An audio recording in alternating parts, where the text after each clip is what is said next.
ಬೆಳಗ್ಗೆ ಬೆಂಗಳೂರಿನಲ್ಲಿ ಐಟಿ ಅಧಿಕಾರಿಗಳು ಅತಿ ದೊಡ್ಡ ರೇಡ್ ಮಾಡಿದ್ದಾರೆ, ದಾಳಿ ಮಾಡಿದ್ದಾರೆ ಅನ್ನೋದ್ರ ಬಗ್ಗೆ ಮಾಹಿತಿ ಸಿಗ್ತಾ ಇದೆ. ಅಲ್ಲಿಗೆ ಭ್ರಷ್ಟ ಅಧಿಕಾರಿಗಳ ಚಳಿ ಬಿಡಿಸೋದಕ್ಕೆ ಐಟಿ ಅಧಿಕಾರಿಗಳು ಬೆಳಗ್ಗೆ ಮುಂದಾಗಿದ್ದಾರೆ. ಬೆಂಗಳೂರಿನ ಬಹುತೇಕ ಕಡೆ ಐಟಿ ಅಧಿಕಾರಿಗಳ ದಾಳಿಯಾಗಿದೆ. ವಂಚನೆ ಮಾಡಿದವರು, ಅದು ಕೂಡ ತೆರಿಗೆ ವಂಚನೆ ಮಾಡಿದವರ ನಿವಾಸಗಳ ಮೇಲೆ ದಾಳಿ. ಪಿಎಸ್ ಸಮೂಹ ಶಿಕ್ಷಣ ಸಂಸ್ಥೆಗಳ ಮೇಲೆ ದಾಳಿಯಾಗಿದೆ ಅಂತೆ. ದೊರೆಸ್ವಾಮಿ ನಾಯ್ಡು ಮಾಲೀಕತ್ವದ ಶಿಕ್ಷಣ ಸಂಸ್ಥೆಗಳು ಐಟಿ ಅಧಿಕಾರಿಗಳ ದಾಳಿಯಾಗಿದೆ. ಬೆಂಗಳೂರು ಆಂಧ್ರ ಪ್ರದೇಶದಲ್ಲಿ ಸದ್ಯ ದಾಖಲೆಗಳ ಪರಿಶೀಲನೆಗೆ ಐಟಿ ಅಧಿಕಾರಿಗಳು ಮುಂದಾಗ್ತಿದ್ದಾರೆ. ಸುಮಾರು 100ಕ್ಕೂ ಹೆಚ್ಚು ಅಧಿಕಾರಿಗಳಿಂದ ಏಕಕಾಲದಲ್ಲಿ ದಾಳಿಯಾಗಿದೆ. ಐಟಿ ಅಧಿಕಾರಿಗಳಿಂದ ಬೆಳಗ್ಗೆಯಿಂದಲೂ ಕೂಡ ದಾಖಲೆ ಪರಿಶೀಲನೆ ಆಗ್ತಾ ಇದೆ. ಬೆಂಗಳೂರಿನ ಹೊಸಕೆರೆಹಳ್ಳಿ, ಎಲೆಕ್ಟ್ರಾನಿಕ್ ಸಿಟಿ ಇಲ್ಲೆಲ್ಲ ಕೂಡ ದಾಳಿಯಾಗಿದೆಯಂತೆ. ದಾಖಲೆಗಳ ಪರಿಶೀಲನೆ ಆಗ್ತಾ ಇದೆ. ಹನುಮಂತ ನಗರ ಸೇರಿದಂತೆ ಎಲ್ಲೆಲ್ಲಿ ಈ ಶಿಕ್ಷಣ ಸಂಸ್ಥೆಗಳಿದೆಯಲ್ಲ ಅಲ್ಲೆಲ್ಲ ಕೂಡ ಏಕಕಾಲದಲ್ಲೇ ದಾಳಿ ಮಾಡಿ ದಾಖಲಾತಿಗಳ ಪರಿಶೀಲನೆಗೆ ಐಟಿ ಅಧಿಕಾರಿಗಳು ಮುಂದಾಗ್ತಿದ್ದಾರೆ ಅನ್ನೋದ್ರ ಬಗ್ಗೆ ಮಾಹಿತಿ ಸಿಗ್ತಾ ಇದೆ.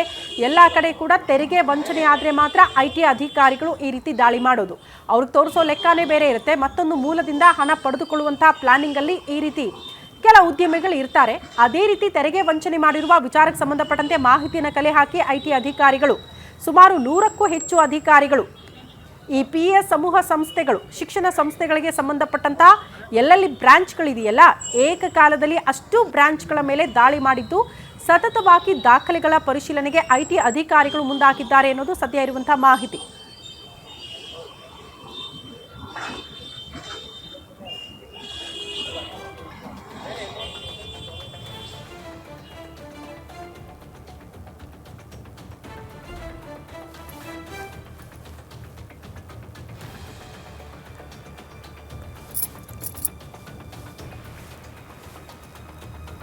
ತೆರಿಗೆ ವಂಚನೆ ಮಾಡಿರುವ ಆರೋಪಕ್ಕೆ ಸಂಬಂಧಪಟ್ಟಂತೆ ಪಿಎಸ್ ಶಿಕ್ಷಣ ಸಂಸ್ಥೆಗಳ ಬಹುತೇಕ ಬ್ರಾಂಚ್ಗಳ ಮೇಲೆ ಏಕಕಾಲದಲ್ಲಿ ಐಟಿ ಅಧಿಕಾರಿಗಳು 100ಕ್ಕೂ ಹೆಚ್ಚು ಅಧಿಕಾರಿಗಳು ಏಕಕಾಲದಲ್ಲಿ ಅಷ್ಟೂ ಕಡೆ ಕೂಡ ದಾಳಿ ಮಾಡಿದ್ದು ಸದ್ಯ ದಾಖಲಾತಿಗಳ ಪರಿಶೀಲನೆ ಆಗ್ತಾ ಇದೆ ಅನ್ನೋದ್ರ ಬಗ್ಗೆ ಮಾಹಿತಿ ಸಿಗ್ತಾ ಇದೆ. ಸೊ ಅಲ್ಲಿಗೆ ಬೆಂಗಳೂರಿನಲ್ಲಿ ಬೆಳ್ಳಂಬೆಳಿಗ್ಗೆ ಐಟಿ ಅಧಿಕಾರಿಗಳ ದಾಳಿಯ ವಿಚಾರ ಪ್ರಮುಖವಾಗಿ ಐಟಿ ಅಧಿಕಾರಿಗಳು ಎಂಟ್ರಿ ಕೊಡ್ತಾರೆ ಅಂದ್ರೆ ಈ ಉದ್ಯಮಿಗಳ ನಿವಾಸ ಮತ್ತು ಕಚೇರಿಗಳ ಮೇಲೆ ದಾಳಿ ಆಗೋದು ಯಾವಾಗ ಗೊತ್ತಾ?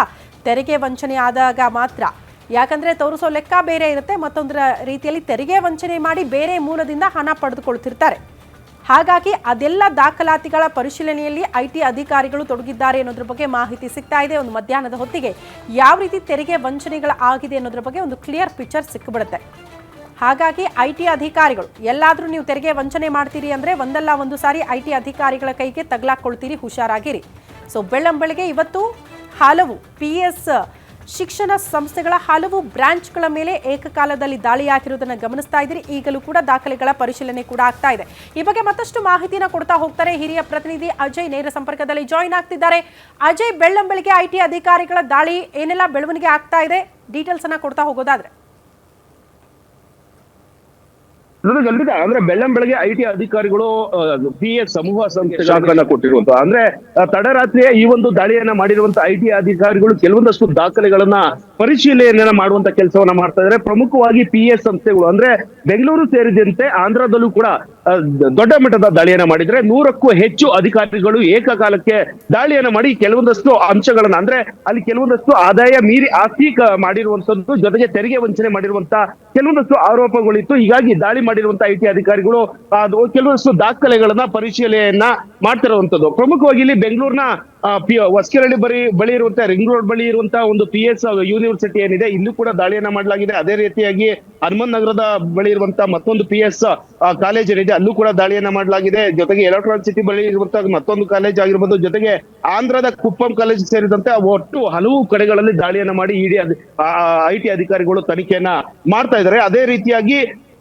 ಕರ್ನಾಟಕ ರಾಜ್ಯ ಸೇರಿದಂತೆ ಹೊರ ರಾಜ್ಯದಲ್ಲೂ ಕೂಡ ಸಾಕಷ್ಟು ಪಿಎಸ್ ಸಂಸ್ಥೆಗಳು ಇದಾವೆ, ಅಲ್ಲಿಯೂ ಕೂಡ ದಾಖಲೆಗಳನ್ನ ಚೆಕ್ ಮಾಡುವಂತ ಕೆಲಸಗಳು ಆಗ್ತಾ ಇದಾವೆ. ಅದೇ ರೀತಿಯಾಗಿ ಬನಶಂಕರಿಯ ಬಿಡಿಎ ಕಾಂಪ್ಲೆಕ್ಸ್ ದೊರೆಸ್ವಾಮಿ ಏನಿದ್ದಾರೆ, ಈ ಒಂದು ಸಂಸ್ಥೆಗಳ ಸಮೂಹ ಸಂಸ್ಥೆಗಳ ಮಾಲೀಕತ್ವದ ಏನ್ ದೊರೆಸ್ವಾಮಿ ಏನಿದ್ರೆ ಅವರ ಬಿಡಿಎ ಕಾಂಪ್ಲೆಕ್ಸ್ ಬಳಿ ಇರುವಂತ ಅವರ ನಿವಾಸದಲ್ಲೂ ಕೂಡ ದಾಳಿಯನ್ನ ಮಾಡಲಾಗಿದೆ. ಅದೇ ರೀತಿಯಾಗಿ ಅವರ ಕಚೇರಿಗಳು ಸೇರಿದಂತೆ ಹಲವು ಕಡೆಗಳಲ್ಲಿ ದಾಳಿಯನ್ನ ಮಾಡಿ ಅದರ ಜೊತೆಗೆ ಸಂಬಂಧಿಕರ ಮನೆಗಳಲ್ಲೂ ದಾಳಿಯನ್ನ ಮಾಡಲಾಗಿದೆ. ಅಕ್ರಮವಾಗಿ ಆಸ್ತಿ ಸಂಪಾದನೆ ಮಾಡಿರುವಂತ ಕೆಲವೊಂದಷ್ಟು ದಾಖಲೆಗಳು ಕೂಡ ಐಟಿ ಅಧಿಕಾರಿಗಳಿಗೆ ಸಿಕ್ಕಿತ್ತು. ಅದೇ ರೀತಿಯಾಗಿ ವಂಚನೆ ಯಾವ ರೀತಿಯಾಗಿ ತೆರಿಗೆ ವಂಚನೆ ಮಾಡಿದ್ರು ಎಲ್ಲಾ ದಾಖಲೆಗಳನ್ನ ಮುಂದಿಟ್ಕೊಂಡು ತನಿಖೆ ಮಾಡುವಂತ ಕೆಲಸಗಳನ್ನ ಐಟಿ ಅಧಿಕಾರಿಗಳು ಮಾಡ್ತಾ ಇದ್ದಾರೆ. ಅದೇ ಸದ್ಯ ಈ ಒಂದು ಬೆಂಗಳೂರು ಸೇರಿದಂತೆ ಕರ್ನಾಟಕ ಕರ್ನಾಟಕ ಸೇರಿದಂತೆ ಹೊರ ರಾಜ್ಯದಲ್ಲೂ ಕೂಡ ದಾಳಿಯನ್ನ ಮಾಡಲಾಗಿದೆ. ಸಾಕಷ್ಟು ಸಂಖ್ಯೆಯಲ್ಲಿ ಅಧಿಕಾರಿಗಳು ಏಕಕಾಲಕ್ಕೆ ದಾಳಿಯನ್ನ ಮಾಡಲಾಗಿದೆ. ಒಟ್ಟಿನಲ್ಲಿ ಈ ಒಂದು PS ಶಿಕ್ಷಣ ಸಂಸ್ಥೆ ಏನಿದೆ ಅದನ್ನ ದೊರೆಸ್ವಾಮಿ ಅವರ ಪುತ್ರ ಆಗಿರುವಂತಹ ಜವಾಹರ್ ದೊರೆಸ್ವಾಮಿ ಕೂಡ ಈ ಒಂದು ಮಾಲೀಕತ್ವವನ್ನ ಮುಂದೂಡಿಸ್ಕೊಂಡು ಹೋಗ್ತಾ ಇದ್ರೆ. ಅದೇ ರೀತಿಯಾಗಿ ಕೆಲವೊಂದಷ್ಟು ಆದಾಯ ಮೀರಿ ಕೆಲವೊಂದಷ್ಟು ಆಸ್ತಿಯನ್ನ ಮಾಡಿರುವಂತ ಕೆಲವೊಂದಷ್ಟು ದಾಖಲೆಗಳು ಕೂಡ IT ಅಧಿಕಾರಿಗಳು ಸಿಕ್ಕಿತ್ತು. ಹೀಗಾಗಿ ತಡರಾತ್ರಿಯೇ ಈ ಒಂದು ದಾಳಿಯನ್ನ ಮಾಡಿರುವಂತ IT ಅಧಿಕಾರಿಗಳು ಕೆಲವೊಂದಷ್ಟು ದಾಖಲೆಗಳನ್ನ ಮುಂದಿಟ್ಕೊಂಡು ತನಿಖೆ ಮಾಡುವಂತ ಕೆಲಸವನ್ನ ಮಾಡಲಾಗ್ತದೆ. ಜೊತೆಗೆ ಅವರು ಸಂಪಾದನೆ ಮಾಡಿರುವಂತ ಆದಾಯ ಮೀರಿ ಆಸ್ತಿ ಗಳಿಕೆ ಏನಿದೆ ಅವನ್ನೆಲ್ಲರೂ ಕೂಡ ದಾಖಲೆ ಸಮೇತ ಕೆಲವೊಂದಷ್ಟು ಪರಿಶೀಲನೆಯನ್ನ ಮಾಡುವಂತ ಕೆಲಸವನ್ನ ಮಾಡ್ಲಾಗ್ತಾ ಇದೆ. ಓಕೆ ಅಜಯ್, ಧನ್ಯವಾದಗಳು ತಮ್ಮೆಲ್ಲ ಮಾಹಿತಿಗೆ.